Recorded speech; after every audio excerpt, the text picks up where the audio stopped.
So now about backs, having a better back. Now, spinal health is really all about these beautiful structures. This is the intervertebral disc. By and large, the health and the smooth line functioning, free functioning of a spine is all about how much fluid there is in these shock absorbers, which are beautiful spinal connectors as well, that sit between each spinal vertebra. So they sit between the bony bits and they defray compression. These are the intervertebral discs. They are the largest avascular structure in the body, meaning bloodless, wrapped up by an incredibly strong wall. Only the outside part of the disc has a blood supply and a nerve supply. This is the part of the disc that gives you pain. But if the disc shrinks and shrivels through lack of water, then this can shrink too, and that can become painful. And also there will be other developments through the other component parts of the spine when there's not enough water in the discs. Spinal compression is ever present. The bricks at the bottom of the stack, here is the lumbar spine. Both gravity and the effect of muscles on the spine are both telescoping the spine down onto the spinal base. Spinal compression is ever present. It's normal. And it's normal for discs to all lose about 20% of their fluid through the course of a day from compression. It's a stately exchange. The discs rate, the metabolic rate of discs, I should say, is very slow. So there's this slow egress of fluid through the day that you get back at night largely. And we all grow over the mattress about 2 centimetres overnight, more in the first few hours during what we call the rapid eye movement sleep, the REM sleep. But through the course of the day, if you keep active, particularly down and up, yes, bending, and we'll talk about that later, basically if you keep active, then you will give those discs little gulps of fluid and nutrients, literally like puffing up the sofa cushions through the course of the day, which is critically important for their health. Just slowly retards that slow sinkage of the spine. And the way to do that is by keeping active. Compression can be too much.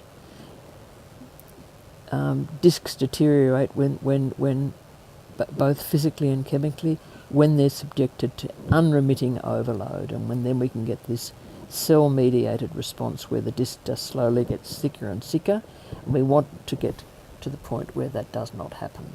But mitigating against that is the fact that we are typically not very active as Westerners, heavily loaded in activity through all of our daylight hours, lots of computer, lots of watching television, lots of sitting on the sofa, lots of reading, very little physical hard yakka, and that is a problem. Sitting is the worst, of course, and I wonder of some of you watching how many of you in your more vigorous years spent hours simply like this at a desk. We all did. And it's a problem. It's a problem for the discs. The intradiscal pressures of sitting are much greater than standing, so the chronic forces of dehydration are ever there with the squeezing out of fluid that you're basically not getting enough back.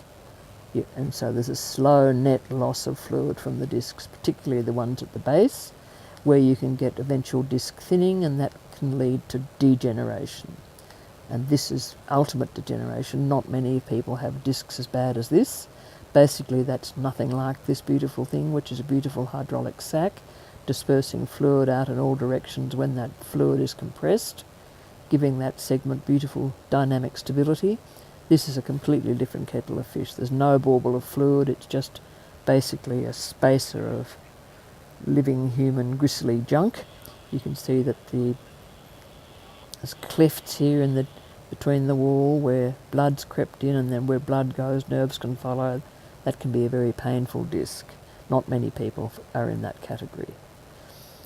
But we have to be careful of sitting, and sustained compression alone, a very good paper by this fellow Eotredes, chronically applied pressure in the absence of any disease causes intervertebral disc degeneration in its own right.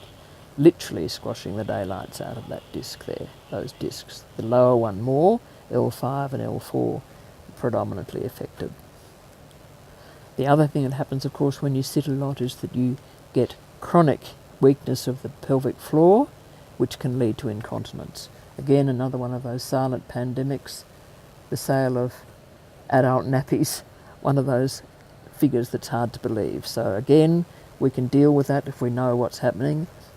We can counter the effect of a lot of sitting.